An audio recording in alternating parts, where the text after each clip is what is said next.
Ano-ano nga ba ang mga klase ng perang barya na nabibili at may halaga? At yan po ang ating tatalakayin sa video natin ito. Lamang ang may alam.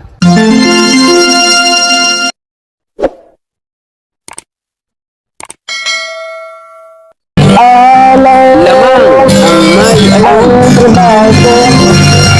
Pagkilapis ng ginto'y eksperto ko. Magandang panahon po sa inyo, mga kaibigan ko, dito po sa ating channel, More Than Treasures. Kumusta po kayong lahat at nawa po ay nasa mabuti tayong kalalagayan, laging ligtas sa anumang sakit at karamdaman. So sa video po natin ito ay atin pong bibigyang kasagutan. Linaw ang katanungan po ng ating isang masugid na taga-subaybay. Ang sabi niya po, Idol, pwede mo ba ako bigyan ng list ng coins na nabibili mo? Marami po ako. Philippines at dollar coins, iba-ibang bansa. So sa nagtanong po nito, ay shoutout po sa iyo, Reggie Radilla. Ngunit bago po yan, bago tayo magpatuloy, ay isa-shoutout po natin ang isa nating masugid na taga-subaybay na taga San Pedro, Laguna. Shoutout po kay Denje Bernardo ng San Pedro, Laguna. Ang sabi niya, Idol, palagi ako nanonood. Shoutout naman po sa mga family Quintana dito sa San Pedro, Laguna. So especially po kay Cesar Quintana. So para po sa iyo, Idol, Denji Bernardo, shoutout po sa pamilya Quintana ng buong San Pedro, Laguna. Mabuhay po ang family Quintana ng San Pedro, Laguna sa pangunguna ni Denji Bernardo at kay Cesar Quintana. Maraming po salamat sa inyong mga pagsuporta po sa ating channel. Diretso po tayo. Ang tanong, Idol, pwede mo ba ako bigyan ng mga list ng coins na nabibili mo? Marami po kasi ako, Philippines at dollar coins, iba-ibang bansa.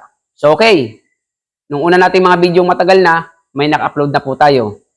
Lalabas po yun na ito ay part 2 na po natin.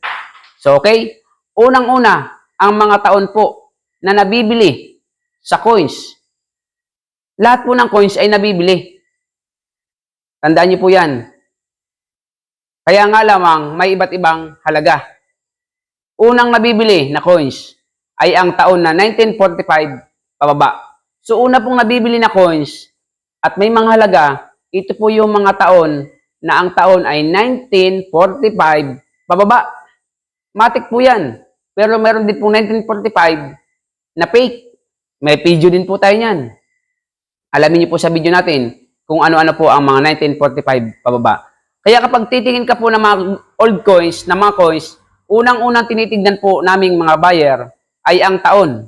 So pag nakita namin taon, 1945 pababa, aasahin po namin yan kung original, mabibili po ka agad yan. Okay? So pangalawa, kung hindi naman po 1945 ang taon ng iyong coins, kahit po bago ang coins nito, kahit pa po ang taon niya na 2004 o anuman, basta bago, nabibili din po yan ay kung ang mga metal na ginamit is precious metal. Katulad po ng gold coins. Okay? Nakasulat naman po yan sa sa coins, kung gold. Kung wala man nakasulat na gold, kaya nga po meron tayong asido at bato, ginagamitan po yan kasi mga sinaunang panahon talaga pong wala ding sulat po yung ibang gold coins. Napakatatagal na po. So unang-una, pag nabibili ay ang mga coins na gawa po sa precious metal. Unang-una ay ang gold coins. Pangalawa, ang platinum coins. Pangatlo, ang rhodium coins. Pang-apat, ang palladium coins. Ano po? Yan po ang mga nabibili na coins. May rhodium din po na coins. Yan po ang mga nabibili. Automatic, kahit po bago ang taon niya, kahit series 2000, kahit anong series na taon yan, basta yan po ang mga metal na ginamit, yan po ay nabibili. Ngayon, kung ang mga coins mo naman ay wala po dyan sa mga binanggit natin, tulad po ng Jose Rizal, 1970 to 1974, at anumang uri ng coins, ano po, na wala po dyan, yan po ay nabibili din po sa napakababang halaga na. 50 pesos na po per kilo. Laho ka na po yan. Laho ka na po yan. Kaya doon sa mga nagko-comment sa akin, hindi totoo yan. Dalhan niyo po ako. Dalhan niyo ako ng kahit anong klaseng coins. Basta 50 pesos per kilo. Ano po? Yan po ang totoong presyo po yan. Mabibili ko po yan. Hindi yung pipresyo-presyo ng milyon-milyon, daan-daan, libo-libo. Hindi naman totoo. Ito po ang katotohanan. At kung gusto niyo akong subukan, kung totoo, magdala po kayo. Sako-sakong iba't ibang barya. Ako mismo ang sasama sa iyo sa binabagsakan ko ng coins. Mabibili po yan per kilo. Pero sa lahat po na nagtatanong sa akin kung bumibili daw po ako, hinihingi pa number ko. Dapat pangalan mo at address mo ang ilapag mo dito sa YouTube channel ko kung ikaw ay bibili ng mga coins na 1972 at 1974 para malaman ng buong mundo na nanonood sa aking channel na ikaw ay totoong buyer. Pero ako, sisiguraduhin ko po sa inyo, legit po akong buyer. Kung anong sinabi kong binibili ko, kung ano ang presyo ko, yun lamang po ang katotohanan. At yan po ay aking bibilhin. At kung ang iyo naman mga coins ay mga bago pang dollar, ano po? Nabibili po yan. Iko-compare mo na lamang po sa mga presyo ng dollar. Eh kung ang dollar mong coins Amerika, ay natural, magkano ang $1 na Amerika? So kaya kailangan po, alamin nyo din po ang mga value rates, ano po, ng mga iba't ibang bansa na pera. Upang sa gayon, may idea ka po kung magkano ang halaga at pag-aralan nyo din kung anong barya ang phase out na. So nawa po, sa ating kasagutan, sa katanungan ni Reggie Redola, ay nasagot ko po ng malinaw. At sa mga bagong dating, kung nagustuhan, pakisubscribe nyo po ating channel. Pakihit ang notification bell. Lagay nyo po ay all upang lagi po kayong update sa ating mga bagong videos. Pakishare nyo po sa lahat ng ating mga kaibigang mahihilig po sa barya. Lalo na po yung mga umaasa sa mga barya na mataas ang halaga, ngunit hindi naman po ito totoo. Sa mga may tanong pa po sa akin at request ng video, bigyan nyo na po muna ako ng pabor. Uunahin ko po ang lahat ng content sa mga coins dahil nandito na po tayo at dito po tayo tumataas ang views natin. Kaya tulungan niyo po ako na mag-share ng ating mga video upang malaman po ito ng lahat ng mahilig po sa barya.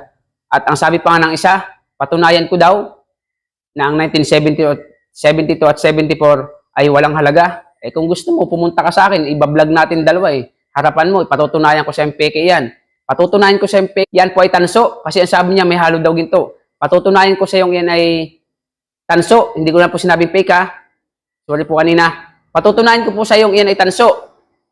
At patutunayan ko din sa iyo na wala po yung halaga sa mga coins collector o coins buyer. Ano po? Ikaw lang ang nagbibigay ng halaga dyan kasi hindi mo talaga alam kung anong klaseng coins ang iyong binibili. So, sa mga datihan maraming pong salamat sa inyong walang sawang pagsuporta. Sa mga bagong dating sa ating tahanan, magpakasaya po kayo dyan. Marami po tayong ilalatag na mga video at tulungan niyo po ako na tayo po ay lumago ang ating tahanan. Uulitin ko po, shoutout po sa Family Quintana ng San Pedro, Laguna kay Cesar Quintana. See you on my next video. God bless po. Lamang ang may alam. Pagkilapis ng ginto'y eksperto po. Kung sa mga tatak, sa ito'y alam ko ang peke at totoo. Ako ay isang asayan dito. Alam ko ang tunay at totoo. Kung usapan ay alas lang, yan ay kaya namin patunayan. Ako ay alahero at asayan ng ginto. Alam ko ang tapak na totoo.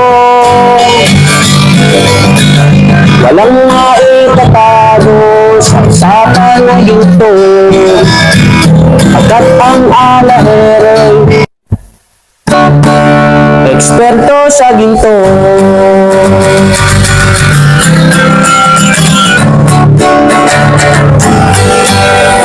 Lamang ang may alam.